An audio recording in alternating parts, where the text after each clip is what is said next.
Happy Friday. We're connected.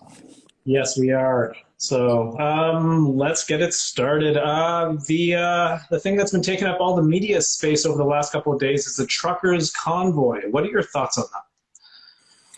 Well, I think everyone's allowed to have democratic protest.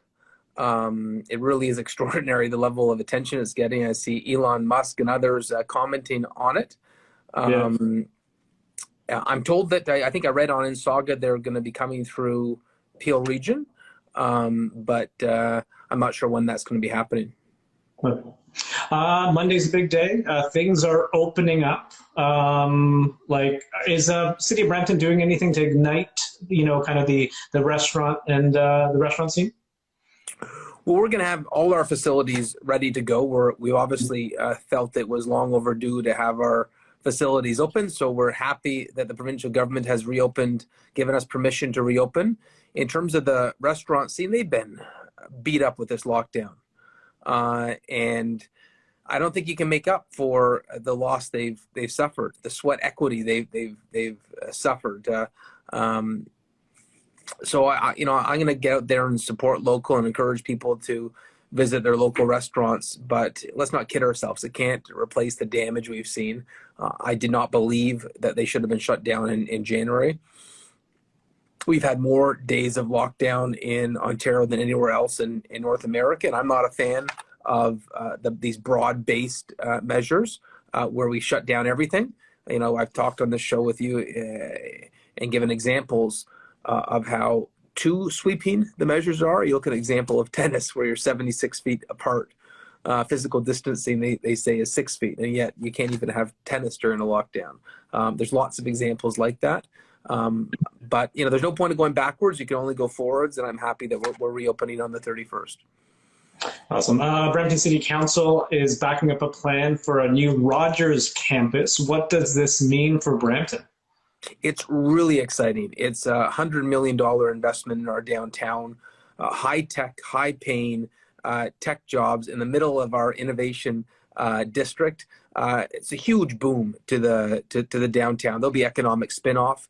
As the head of Rogers Realty said, their real estate division, they wanted to be a center of gravity to attract other investment. Right. And a company the size of Rogers has that capacity. So it's a wonderful news for our community. What does Brampton have to do to get this project underway? Do they have to do anything? There's a few different pieces. There's some land planning issues that we need to sort out with the province, but we're in the midst of trying to make those arrangements to accommodate Rogers. Nice. Okay, hospitalizations in Brampton, how are they doing? So the estimates from our top healthcare officials are that we are going to see a decline. The hospitalization numbers and the IC numbers are lagging indicators.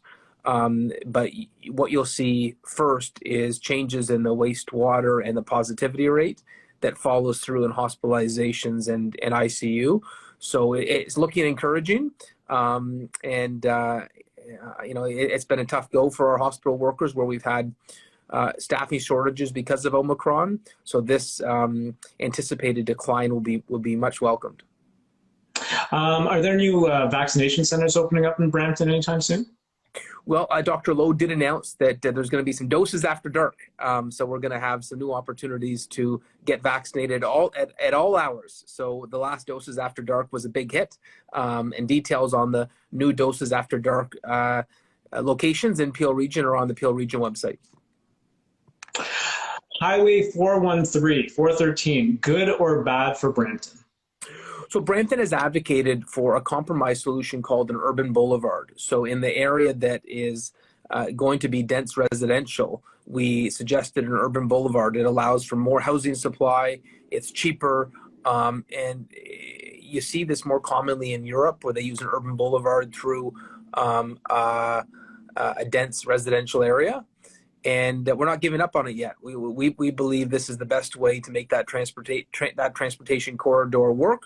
There are some people who have suggested we should just give up on it and oppose the 413, but we're not willing to give up on what our planners say would be the best solution for Brampton.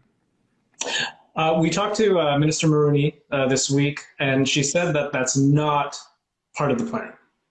Yeah, she said right now she doesn't think it's compatible, but she wants to sit down with us to understand how we can make it compatible if there are different ways to go about this. So I appreciate the fact that she's willing to have a dialogue, that she's willing to sit down about it, and we're going to jump at that opportunity to sit down with her and try to see if there's a way that we can make this work for the city of Brampton.